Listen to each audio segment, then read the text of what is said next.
నెల్లూరు జిల్లా వైఎస్సార్ కాంగ్రెస్ పార్టీ కార్యాలయంలో ఆ పార్టీ రూరల్ నియోజకవర్గ ఇన్ఛార్జి ఆనం విజయ్ కుమార్ రెడ్డి మీడియా సమావేశం నిర్వహించారు. ఈ సందర్భంగా ముఖ్యమంత్రి చంద్రబాబుపై ఘాటైన విమర్శలు చేశారు. చంద్రబాబు అబద్దాలు చెప్పడంలో మాస్టర్ డిగ్రీ చేశారని, ఆయన చెప్పే అబద్దాలు ప్రపంచంలో ఎవరూ చెప్పలేరని సంచలన వ్యాఖ్యలు చేశారు. సూపర్ 6 పథకాలు అమలు చెయ్యలేనని చంద్రబాబు చెప్పడం ఆయన అసమర్థతకు నిదర్శనమన్నారు. తల్లులకి, రైతులకు, ఆడపడుచులకు చంద్రబాబు బాకీ ఉన్నారన్నారు. చంద్రబాబుని నమ్మి మరోసారి మోసపోయామని ప్రజలు బాధపడుతున్నారన్నారు. ప్రజల్లో చర్చ మొదలైంది. చంద్రబాబు ప్రభుత్వానికి ఇబ్బందులు తప్పవని హెచ్చరించారు. పాత్రికేయ మిత్రులందరికీ నమస్కారం.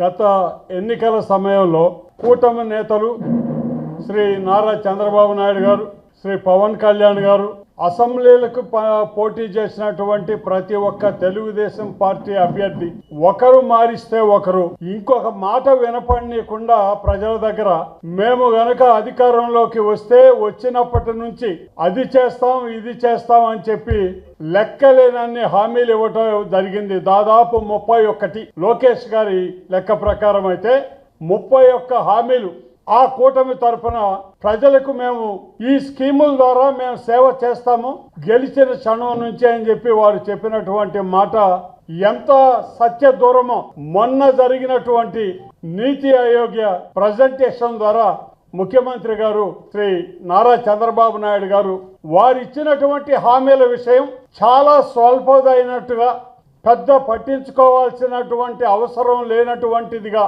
తొణక్కుండా బెనక్కుండా అదొక సాధారణ విషయం అలా ఆర్థిక వ్యవస్థను గురించి మాట్లాడుతూ ఏవైతే వారు ఇచ్చిన హామీలు ఉన్నాయో ఈ ఆర్థిక లోటు వల్ల మేము చేయలేకున్నాము, మేము ఎప్పుడైతే అప్పులు తీసుకొచ్చినటువంటి ధనాన్ని వృద్ధి రేటు పెరిగేటట్టుగా మేము పలు సంస్థల్లో పెట్టి ఆదాయం పెంచుకొని వృద్ధి రేటు 15% వస్తే అప్పుడు మేము ఈ హామీలన్నీ కూడా నెరవేరుస్తాము అని చల్లగా అదేదో పెద్ద విషయం కానట్లుగా వాళ్ళ ఇంతకాలం ధరించినటువంటి ముసుగు నిదానంగా తీసేశాడండి ఆ ప్రజెంటేషన్లోనే.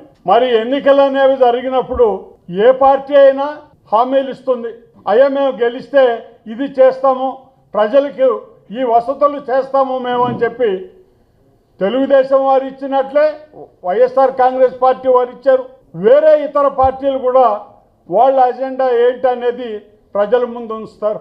ఈరోజు వీళ్ళ వ్యవహారం చూసిన తర్వాత జగన్మోహన్ రెడ్డి గారు ఎందుకు అపజయం పాలయ్యారు ఈ ఎన్నికల్లో అని చూస్తే కేవలం కూటమి నేతలు పెట్టినటువంటి ఆశ వల్ల, ఆశపడ్డ ప్రజలు ఎప్పుడైతే 20 లక్షల ఉద్యోగాలు ఈ 5 సంవత్సరాల కాలంలో మేము యువతకి ఉపాధి కల్పిస్తామని అంటే సంవత్సరానికి దాదాపు 4 లక్షల మందికి ఉద్యోగాలు ఇస్తాం, అది వీలు కానటువంటి పరిస్థితుల్లో 3,000 రూపాయలు ప్రతి ఒక్క నిరుద్యోగికి మేము ఇవ్వటం జరుగుతుంది అని చెప్పి వాళ్ళు చెప్పడం జరిగింది.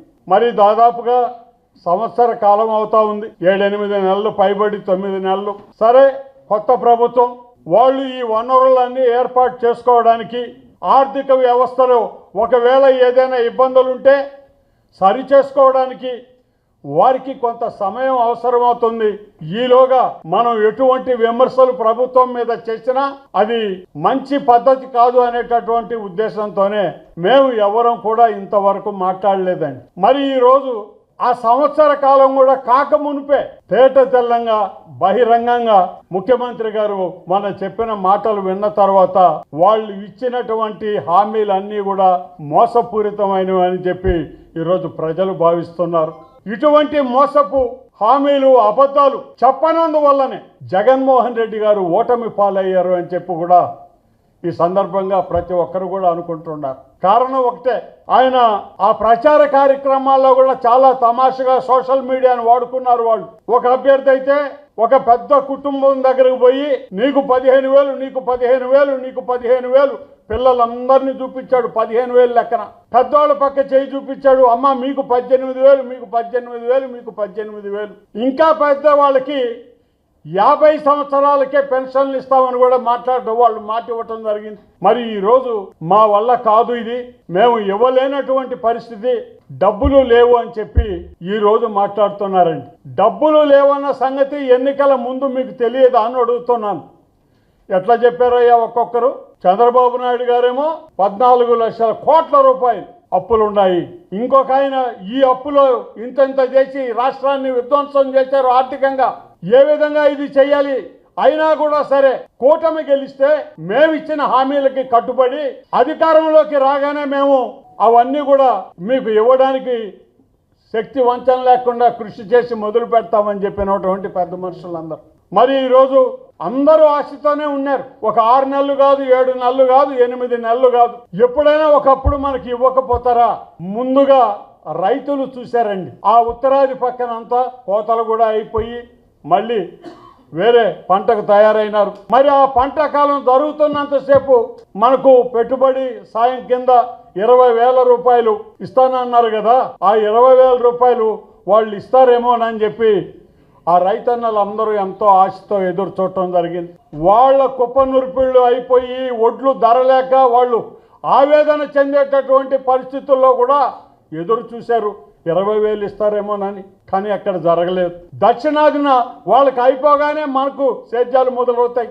మనకు సేద్యాలు మొదలైన తర్వాత మన రైతన్నలందరూ కూడా ఆ రోజు వాళ్ళందరూ కూడా మనకు 20,000 రూపాయలు సాయం చేస్తా అన్నారు కదా, ఇస్తారేమోలే, వాళ్ళు అడ్జస్ట్ చేసుకొని చేస్తారేమోలేనని ఆశతో ఎదురు చూశారు. మరి ఈరోజు ఆ రైతులందరూ కూడా తీవ్ర నిరాశ నిస్పృహలకి లోబడిపోయినారు. గిట్టుబాటు ధర లేదు.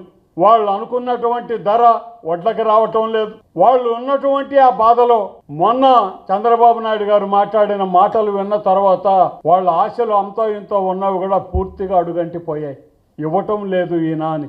మరి అదేవిధంగా ప్రతి 18 సంవత్సరాలు దాటినటువంటి మహిళలకు అమ్మ మీకు అందరికీ నెలకి 1,500 రూపాయలు ఇస్తామని చెప్పారు. ఎప్పుడైతే ఈ మాట ఎన్నికల వాగ్దానంలో ఒక పార్టీ వ్యవస్థాపకులు ఆ పార్టీకి సారథ్యం వహించే నేతలు చెప్తారో, అయ్యా వీళ్ళు గెలిస్తే తప్పకుండా ఇది చేస్తారేమో అనేటటువంటి ఆలోచన ఓటర్లకు రావటం సహజం.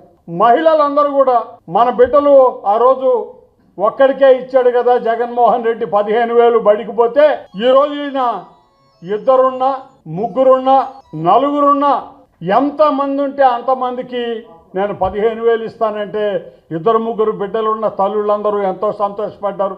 మనకు ఒక 45,000 వస్తాయి, ఇబ్బంది లేదులేని. మరి అదేవిధంగా ఈ మహిళలందరూ కూడా మనకు ప్రతి నెల మన అకౌంట్లలో నేరుగా 1,500 రూపాయలు వేస్తామన్నారు కదా. ఒక 6 నెలలు కాకపోయినా చూసుకొని 7 నెలలకో 8 నెలలకో కనీసం మున్ముందు భవిష్యత్తులో అయినా కొద్ది దూరంలోంచి అయినా ఆ పథకాన్ని మొదలు పెడతారేమో. వాళ్ళు కూడా డబ్బు సరి చేసుకోవాలి కదా అనే ఆలోచనతోనే ఎవ్వరు కూడా ఎక్కడ స్పందన లేదు. ప్రజానీకంలో కానీ ఇతర పార్టీలలో కానీ ఎక్కడ కూడా రాజకీయ పార్టీలైతే 1 సంవత్సర కాలం అవకాశం ఇవ్వకుండా మనం మాట్లాడటం సరైన విధానం కాదని కొందరు, కానీ జరుగుతున్నది ముందుగా ఊహించిన వాళ్ళు నేతలు కొంతమందికి ముందుగానే అయ్యా ఈ రకంగా జరగబోతుందేమోనని చెప్పి అనుమానం కూడా వ్యక్తం చేయటం జరిగింది. మరి ఈరోజు తీవ్ర నిరాశకు గురైనటువంటి ఆ మహిళలకి ఎవరు సమాధానం చెప్పాలి? ఎవరు దీనికి మాది బాధ్యత అని చెప్పి ఆ రోజు 1కి 3 పవన్ కళ్యాణ్ గారు, చంద్రబాబు నాయుడు గారు, లోకేష్ గారు అయితే 31 హామీలు మేము నెరవేర్చినట్లయితే మా కాలర్ పట్టుకొని అడగండి అని చెప్పాడు ఆయన. కాలర్ పట్టుకోవాల్సిన అవసరం లేదండి. ఎన్నికలలో మీరు విజయం సాధించారు కాబట్టి మీరు ఇచ్చినటువంటి హామీలను మీరు నెరవేర్చాల్సిన బాధ్యత ఉంది. మరి ఇప్పటికే ప్రతి ఒక్క రైతుకి ఈ సంవత్సరం 20,000 మీరు బకాయి పడిపోయి ఉన్నారు. మీ మాటల ప్రకారమే ప్రతి ఒక్క మహిళకి నెలకు 1,500 రూపాయల లెక్కన ఈ 9 నెలలు బకాయి పడి ఉన్నారు మీరు. అదేవిధంగా ప్రతి ఒక్క నిరుద్యోగికి ఈ 9 నెలలకి ప్రతి ఒక్క నిరుద్యోగికి నిరుద్యోగ భృతి కింద 3,000 రూపాయలు మీరు బకాయి పడి ఉన్నారు. మరి ఈ హామీలు ఏవైతే మీరు ఇచ్చారో ఇంకొక 2 కూడా ఇచ్చారు వాళ్ళు. సంవత్సరానికి 3 గ్యాస్ సిలిండర్లు మేము ఉచితంగా ఇస్తాం. అదేవిధంగా మహిళలకి ఉచిత బస్సు ప్రయాణం ఇస్తాము. మరి అవి కూడా సంపూర్ణంగా అయితే నెరవేరలేదు. ఇప్పటి వరకు ఉచిత బస్సు సౌకర్యం కల్పించలే. ఆ ఉచిత బస్సు సౌకర్యాన్ని కల్పించలేదు. అదేవిధంగా ఈ గ్యాస్ సిలిండర్లు కూడా వారు చెప్పినట్టు 3. సరే వాటి గురించి మాట్లాడాల్సిన పనిలే, ఇంకా మార్చి దాకా కాలం ఉంది. మరి ఏం చేస్తారో చూడాలి. కానీ ప్రధానమైనటువంటి హామీలు ఏ అయితే మీరు ఇచ్చారో ఈ 15,000, 1,500, 18,000, 3,000 పూర్తిగా మీరు పక్కన పెట్టేసి అన్ని వర్గాల ప్రజల్ని మోసం చేయటం కాదా ఇది అని చెప్పి అడుగుతున్నాం. మరి ఈరోజు పెన్షన్ల విషయానికి వస్తే ప్రతి నెల సైలెంట్ గా, దానికేం పెద్ద ప్రాచుర్యం లేదు, పత్రికలలో ప్రస్తావన లేదు, సోషల్ మీడియాలో గొంతెత్తి అరిచే పరిస్థితి లేదు. కొంతమందికి, వేల మందికి చిన్నగా కారణం చెప్పకుండానే మీరు పెన్షన్లు తొలగించిన విషయం ప్రతి ఒక్కరికి తెలిసినా మళ్ళీ కొత్తగా రేషన్ కార్డులు మేము ఇస్తున్నాం, లేని వాళ్ళు మీరు ముందు అప్లై చేసుకున్నారంటే మీరు ఎవరెవరినైతే తొలగించారో వాళ్ళందరూ కూడా ఈరోజు మళ్ళీ అప్లై చేసుకొని మీ సాయి చూస్తా కూర్చునేటటువంటి దుస్థితి తీసుకొని వచ్చింది తెలుగుదేశం ఈ కూటమి ప్రభుత్వం కాదా అని అడుగుతున్నాను. ఎందుకు చేయాలండి? ఎందుకు తీశారు? తీసిన వాళ్ళు బహిర్గతం చేయండి. పలానా వాళ్ళని పలానా కారణం చేత తీసాం మేము, పెట్టండి సచివాలయాల్లో బోర్డులు. ఒక్కరూ చేయలేదా పని? ఎవరు సమావేశాల్లో కానీ ఆ మీటింగుల సందర్భంలో కానీ ఏదైనా కార్యక్రమంలో కానీ ఒక్క తెలుగుదేశం పార్టీ నాయకుడు కూడా ఆ మాట మాట్లాడటమే లేదు. ప్రతి గ్రామంలో తొలగించిన సందర్భాలు ఉన్నాయి. మీరు ఏ గ్రామంలో అయినా చూడండి, తీసేశారు. టౌన్లో అయితే లెక్కే లేదు. ఎందుకంటే పక్కింటి వాడు కూడా యువతల పక్కింటి వాడికి సంబంధాలు ఉండవు. వాడి కర్మ వాడిదే, వాడు పోయి ఎత్తుకోవాల్సిందే. ఈ రకంగా లక్షలు ఈ రాష్ట్ర వ్యాప్తంగా మీరు తగ్గించుకుంటూ వస్తున్నారు. మరి ఇదే పరిపాలన జగన్మోహన్ రెడ్డి గారు చేసినప్పుడు ఆయన అప్పు తెచ్చాడయ్యా, అప్పు చేశారు. ఏ ప్రభుత్వం అయినా అప్పు లేకుండా ఈ వ్యవస్థను నడపలేదు. కానీ అప్పు తెచ్చిన తర్వాత నిర్మాణాత్మకమైనటువంటి ఈ రాష్ట్ర ప్రజలకు పనికొచ్చేటటువంటి కార్యక్రమాలు ఏవైతే ఉన్నాయో వాటికి ఆ డబ్బు ఖర్చు పెడతా వచ్చారు. నాడు నేడు ఆ స్కూళ్ళు చూడండి ఒక్కసారి, మనస్సాక్షిగా తెలియాలి. సాక్షాత్తు పవన్ కళ్యాణ్ గారే ఆ బడిలోకి వెళ్ళి ఇంత బాగుంది ఈ జిల్లా పరిషత్ బడి, ఎంత బాగుంది క్లాస్ రూమ్ అని చెప్పి కితాబ్ ఇచ్చినాడంటే వైఎస్ఆర్సీపీ ప్రభుత్వ పాలనలో విద్యకి ఏ ప్రాముఖ్యత ఇచ్చారు? అక్కడ కూర్చునేటటువంటి ప్రతి ఒక్క పసిబిడ్డ పేదవాళ్ళు, వాళ్ళకి ఎటువంటి ఇబ్బంది కలగకుండా ఒక మంచి వాతావరణంలో వాళ్ళను కూర్చోబెట్టాలని ఆయన చేసినటువంటి ప్రయత్నం ఏ గ్రామానికి వెళ్ళినా మొదటి విడత, రెండో విడత, మూడో విడతల్లో చేస్తున్నారు. గ్రామాలకు మనం పోతే ఖచ్చితంగా బళ్ళను చూస్తే అర్థమవుతుందండి. విమర్శించాల్సిన అవసరం లేదు, చేయకపోతే చేయకపోయారు. కానీ దయచేసి విమర్శించకండి ఆ స్కూళ్ళని. మంచి ఫ్యాకల్టీని పెట్టి సెంట్రల్ సిలబస్తో ఇంగ్లీష్ మీడియంలో బిడ్డలకి చదువు చెప్తానంటే నీరు ఖర్చేసినారు దాన్ని.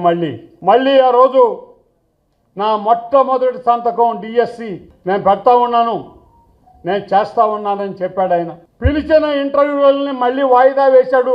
కారణం ఏం చెప్తాడు ఆయన? ప్రపోర్షనేట్గా చూసుకుంటే స్కూల్స్లో ఉండాల్సిన దానికంటే అయ్యవారులు ఎక్కువ మంది ఉన్నారు స్టాఫ్ స్టూడెంట్స్ కన్నాను, అందువల్ల ఇది మళ్ళీ సరి చేసుకొని చేయాల్సిందేనని చెప్పి మళ్ళీ వాయిదా వేశారు. ఆ వేసిన వాయిదా ఈ రోజుకి దిక్కు లేదు. మళ్ళీ ఈరోజు టీచర్లు అందరూ కూడా మా సంగతి ఏందా అని రోడ్లలోకి వచ్చేటటువంటి పరిస్థితి.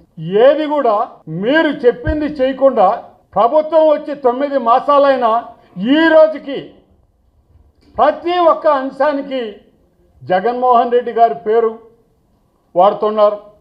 ఆయన పుణ్యం మేము చేయలేకపోయినాం. ఇదిగో ఆయన ఆర్థిక విధ్వంసకారి, విధ్వంసం చేశాడు ఆర్థిక పరిస్థితిని. 14 లక్షల కోట్ల రూపాయలు. అయినా సరే తమ్ముళ్ళు నేను ఇవన్నీ ఇస్తున్నా మీకు, ఇది ఆయన చెప్పింది ప్రతి ఎన్నికల శిబిరంలో. ప్రజలకు ఇచ్చినటువంటి వాగ్దానం, సంపద సృష్టిస్తాను, 10 మందికి పంచి పెడతాను. 14 లక్షల కోట్ల అప్పు ఉంటాడు. తర్వాత మళ్ళీ ప్రభుత్వం వాళ్ళది వచ్చిన తర్వాత అయ్యా అప్పు ఎంత ఉంది అసలు జగన్మోహన్ రెడ్డి గారు చేసిందంటే గవర్నర్ ప్రసంగంలో 10 లక్షల కోట్లు అని చెప్పించారు. 14 కాదు 14 పోయింది. తర్వాత ఇంకొకసారి పవన్ కళ్యాణ్ గారు మాట్లాడుతూ 9 లక్షల చిల్లరని చెప్పారు.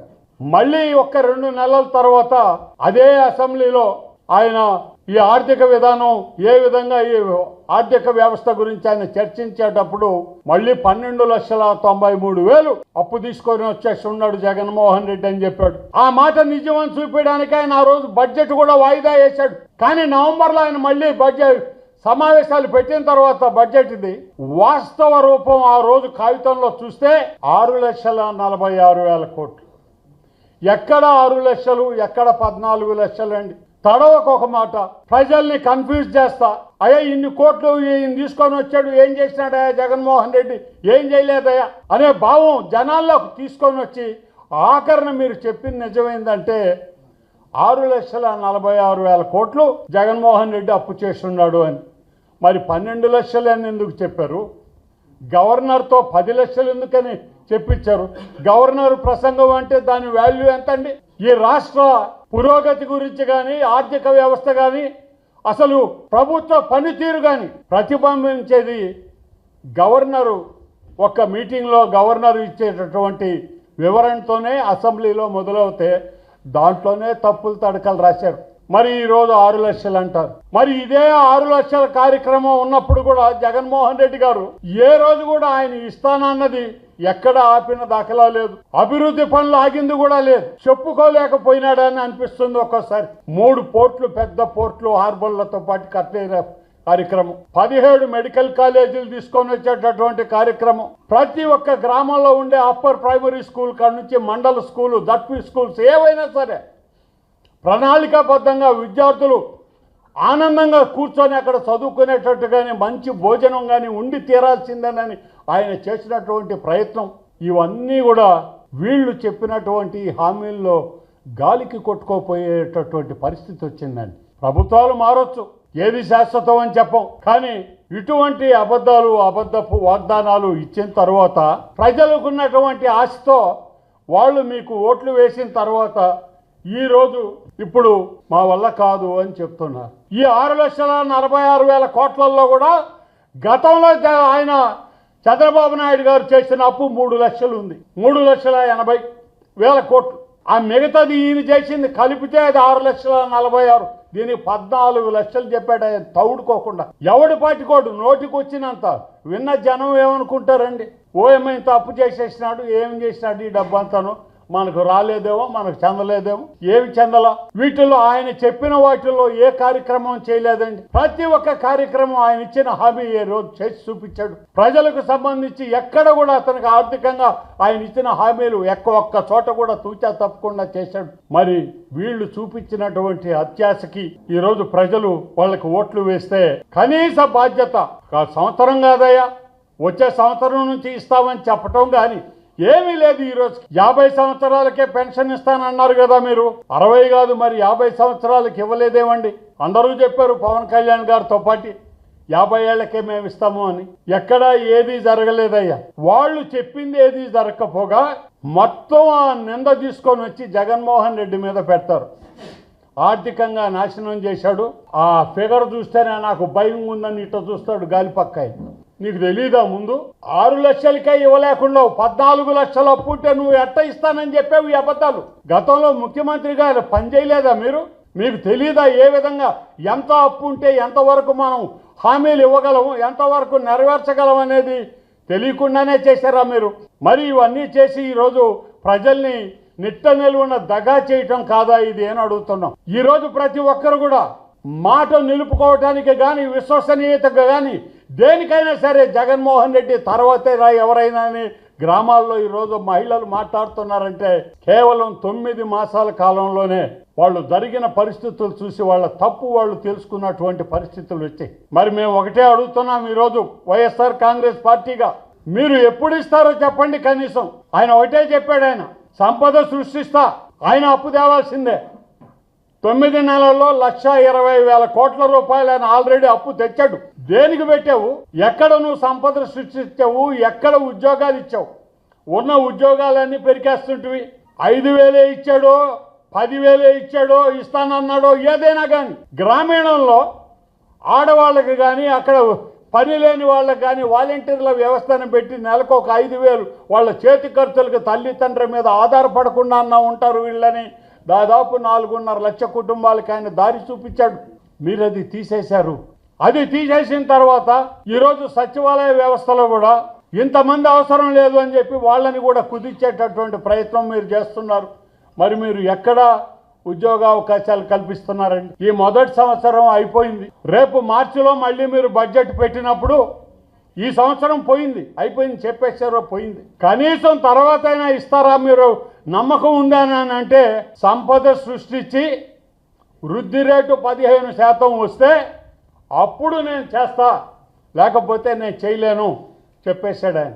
అంటే నాకు తెలిసి బహుశా ఈయన 15% వృద్ధి రేటు చూపించినా కూడా ఇంకా ఇప్పుడల్లా లేదు. ఇది ఈ 5 సంవత్సరాల కాలం పూర్తి కావాల్సిందే. ఏదో ఈ బస్సు ప్రయాణం ఒక 2000 కోట్లు అవుద్ది కాబట్టి ఇంత డబ్బు మిగుల్చుకున్నాడు కాబట్టి అది ఏమన్నా ఇస్తే ఇవ్వాల్సిందే తప్ప ఎక్కడ కూడా ఈయన చెప్పినటువంటి నిరుద్యోగ భృతి అది అసలు ఇచ్చే సాధ్యమే కాదు. అది సాధ్యం కాని హామీ. అది 4 లక్షల ఉద్యోగాలు సంవత్సరానికి ఇప్పటికే బాకీ పడ్డావు. వచ్చే సంవత్సరానికి 8 లక్షల మందికి నువ్వు ఉద్యోగాలు చూపిస్తారా? మీరు దాని గురించి వివరణ ఇస్తారా? దాని గురించి కూడా వివరణ ఏమి ఇవ్వలేదు ఆయన. అవి లేవు అన్నాడు అంతే. మేము ఇవ్వలేను, మేము అభివృద్ధి పనులకి మాకు పోలవరానికి ఇచ్చారు, పోలవరానికే ఖర్చు పెడుతున్నాం. అదేవిధంగా అమరావతికి ఇచ్చారు, అమరావతికే ఖర్చు పెడుతున్నాం కాబట్టి మళ్ళీ మేము వీలేం. పోలవరానికి ఖర్చు పెడతా, సంక్షేమ కార్యక్రమాలు ఎక్కడ ఆపకుండా 4 లక్షల కుటుంబానికి 5,000 లెక్కన వాలంటీర్లు పెట్టి జీవితం వాళ్ళకు ఉపాధి కల్పిస్తా, 3 పోర్ట్లు కడతా, 17 మెడికల్ కాలేజీలు కడతా, రైతుకు భరోసా ఉండాలనేటటువంటి ఆశతో రైతు భరోసా కేంద్రాలు కానివ్వండి, సచివాలయాలు కానివ్వండి, గ్రామ స్వరాజ్యం తీసుకురావాలన్న ఆయన ఉద్దేశమే మంచి ఉద్దేశమే. ఇన్ని కార్యక్రమాలు అతను ఈ అప్పుతోనే చేస్తే అదే అప్పును చూపించి నేను చేయలేను అని చెప్పి మీరు అన్నప్పుడు ప్రజలకు క్షమాపణ చెప్పాల్సిన బాధ్యత మీకు ఉన్నదా లేదా? పవన్ కళ్యాణ్ గారు కానీ చంద్రబాబు నాయుడు గారు కానీ మేము మీకు హామీలు ఇచ్చాం, మమ్మల్ని క్షమించండి, మేము పొరపాటు చెప్పామని చెప్పండి మీరు. ఎందుకంటే మీరు వచ్చే సంవత్సరం కూడా ఇస్తామని చెప్పట్లా. ఇది మీ వల్ల కాదు. మీరు చెప్పిన లెక్క ప్రకారం వచ్చే సంవత్సరం కాదు, అవతల సంవత్సరానికి కూడా మీరు 15% వృద్ధి రేటు చూపించేటటువంటి అవకాశమే లేదు. మరి కనీసం మీరు క్షమాపణ చెప్పండి, ప్రజలకు క్షమాపణ చెప్పాలి.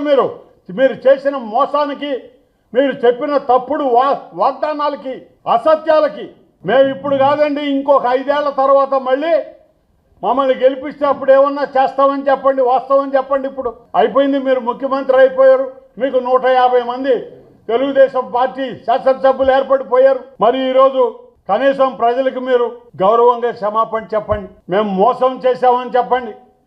ఈ ఆర్థిక లెక్కలన్నీ తెలిసినటువంటి వ్యక్తిగా ఈరోజు నీతి ఆయోగ్ ప్రజెంటేషన్ చేసేటటువంటి శక్తిశాలికి ఈ ఆర్థిక పరిస్థితిలో ఏం చేయగలం అనేది మీకు తెలియదా ముందుగా అని చెప్తున్నాను. ఈ రోజుకి జగన్మోహన్ రెడ్డి కనుక ముఖ్యమంత్రిగా ఉంటే ఆయన చెప్పినటువంటి ప్రతి ఒక్క సంక్షేమ కార్యక్రమం నిర్విరామంగా జరిగేది, నిరాఘాటంగా జరిగేది. అబద్ధాలు చెప్పలేకపోయినాడు ఆయన. ఓడిపోయినా పర్వాలేదు, కనీసం నిజాయితీగా ఉన్నాడు. ఆ చెయ్యలేని చెప్పడం లేదు. అతను చేస్తానన్నదే చెప్పాడయ్యా, చెప్పింది 5 ఏళ్ళు చేశాం, కనీసం మనకు ఆ మర్యాద అయినా ఉంటుందయ్యా, మనల్ని ఆ విశ్వసనీయతని మనల్ని గమనిస్తారు అని జగన్మోహన్ రెడ్డి గారు అబద్ధాలు చెప్పకుండా ఈ కార్యక్రమాలను చేస్తే ప్రజా తీర్పు వ్యతిరేకంగా వచ్చినప్పుడు ఖచ్చితంగా మీరు ప్రజలకి వివరణ ఇవ్వాలి. ఇప్పుడు తెలిసింది కదా మీకు, నీతి ఆయోగ్ ప్రజెంటేషన్ చేసే వ్యక్తివి ఎప్పుడు ఇవ్వగలవో దయచేసి చెప్పు. అంచనా వేయలేనంత అసమర్థుడు కాదు ముఖ్యమంత్రి గారు. ఈ రోజు నేను ఇవ్వలేకను దీన్ని సంక్షేమానికి మళ్ళీ అంటే నువ్వు తీసుకొచ్చిన 1,000 కోట్ల రూపాయలు పోలవరం ఎప్పుడు పూర్తవుతుంది, పోలవరం నుంచి నీళ్లు ఎప్పుడు రావాలా, సేద్యాలు ఎప్పుడు జరగాల, సేద్యాలు ఎప్పుడు జరిగితే ఇండస్ట్రీస్కి వాటరింగ్ వస్తే ఎప్పుడు బిల్లులు రావాలా, నీకు ఆర్థికంగా డబ్బు వనకూడాలా, ఏ సంవత్సరం అవుతుందనే చెప్పలేని పరిస్థితి ఉందా మీకు? చెప్పండి, అదన్నా చెప్పండి ప్రజలకి. ఇది పరిస్థితి. ఇట్లా అసత్యాలతో, అబద్ధాలతో పూర్తిగా ప్రజల్ని తప్పుదోవ పట్టించి మోసంతో అధికారంలోకి వచ్చినటువంటి ఈ కూటమి ప్రభుత్వం ఖచ్చితంగా ఈ ఆంధ్రప్రదేశ్ ప్రజానీకానికి ఎవరెవరైతే 3,000 వస్తుందని చూసిన యువతకు కావచ్చు, 15,000 పడతాయి మనకు అని చెప్పి చూసిన తల్లులు కావచ్చు, 18,000 రూపాయలు మాకు వస్తాయని చెప్పి చూసిన ఆ పెద్దవాళ్ళు కావచ్చు, అందరికీ కూడా మీరు క్షమాపణ చెప్పాల్సినటువంటి అవసరం ఉంది అని చెప్పి నేను మనవి చేస్తూ వైఎస్ఆర్ కాంగ్రెస్ పార్టీ కార్యకర్తలుగా నెల్లూరు రూరల్ నియోజకవర్గం తరఫున మేమందరం కూడా ఈ దారుణమైన మోసాన్ని మేము ఖండిస్తూ ఇప్పటికైనా తెలుగుదేశం పార్టీ నాయకులు మీరు ఇచ్చిన హామీలు ఏ వర్గానికైతే మీరు ఇచ్చారో అన్ని వర్గాలకు ఇచ్చారు, పసిబిడ్డలతో పాటు ముసలివాళ్ళ దాకా. ఎప్పుడు నెరవేరుస్తారో, కనీసం ఎప్పుడు మొదలు పెడతారో అనేది కూడా మీరు చెప్పకుండా అవి దీనికి ఇచ్చారు, అవి దానికి ఇచ్చారు కాబట్టి నేను అట్ట మళ్ళీ లేకుండా ఏంది నువ్వు మళ్ళీ ఇచ్చేది? మళ్ళించాల్సిన అవసరమే లే, మీరు చేయదలుచుకుంటే. మళ్ళించలేనటువంటి పరిస్థితి ఉండి గతంలో అన్నిసార్లు ముఖ్యమంత్రిగా చేసిన వ్యక్తివి ఈ హామీలు ఎందుకు ఇచ్చావు ఎన్నికల్లో? అందుకనైనా సరే కూటమి నేతలు ప్రజలకు సరైన వివరణ ఇవ్వాలి, ఎప్పుడు మొదలు పెడతామో చెప్పాలి. మోసపూరిత వాగ్దానాలతో ఈ కార్యక్రమాన్ని పూట గడుపుకుపోయినారు ఎలక్షన్లని. ముందు దానికి క్షమాపణ చెప్పాలని చెప్పి నెల్లూరు రూరల్ నియోజకవర్గం తరఫున వైఎస్ఆర్సీపీ కాంగ్రెస్ పార్టీ మొత్తం అందరం కూడా తెలుగుదేశం పార్టీ వాళ్ళని కోరుతున్నామని మనవి చేస్తూ సెలవు తీసుకుంటున్నానండి. భారత కమ్యూనిస్టు పార్టీ మార్క్సిస్టు ఆంధ్రప్రదేశ్ రాష్ట్ర 27వ మహాసభలు ఆహ్వానం. ఫిబ్రవరి 1, 2, 3 తేదీలు నెల్లూరు. సిపిఐఎం రాష్ట్ర మహాసభలు సందర్భంగా ఫిబ్రవరి 3వ తేదీ సోమవారం మధ్యాహ్నం 3 గంటలకు ఆత్మకూరు బస్టాండ్ నుండి ప్రదర్శన. సాయంత్రం 4 గంటలకు విఆర్ హై స్కూల్ గ్రౌండ్స్ నందు బహిరంగ సభ జరుగును. సిపిఐఎం పొలిట్ బ్యూరో సభ్యులు కామ్రేడ్ బృందా కారత్ గారు, కామ్రేడ్ ఎంఏ బేబీ గారు, కామ్రేడ్ బిబి రాఘవులు గారు, సిపిఐఎం రాష్ట్ర కార్యదర్శి కామ్రేడ్ వి శ్రీనివాసరావు గారు, కేంద్ర కమిటీ సభ్యులు ఎంఏ గఫూర్ గారు, సిపిఐఎం రాష్ట్ర కార్యదర్శి వర్గ సభ్యులు డి రమాదేవి గారు, సిపిఐఎం జిల్లా కార్యదర్శి కామ్రేడ్ మూలం రమేష్ గారు మరియు రాష్ట్ర కమిటీ నాయకులు పాల్గొంటారు. కావున జిల్లాలోని ప్రజలందరూ పాల్గొని జయప్రదం చేయగలరు. ఇట్లు ఆహ్వాన సంఘం నెల్లూరు జిల్లా.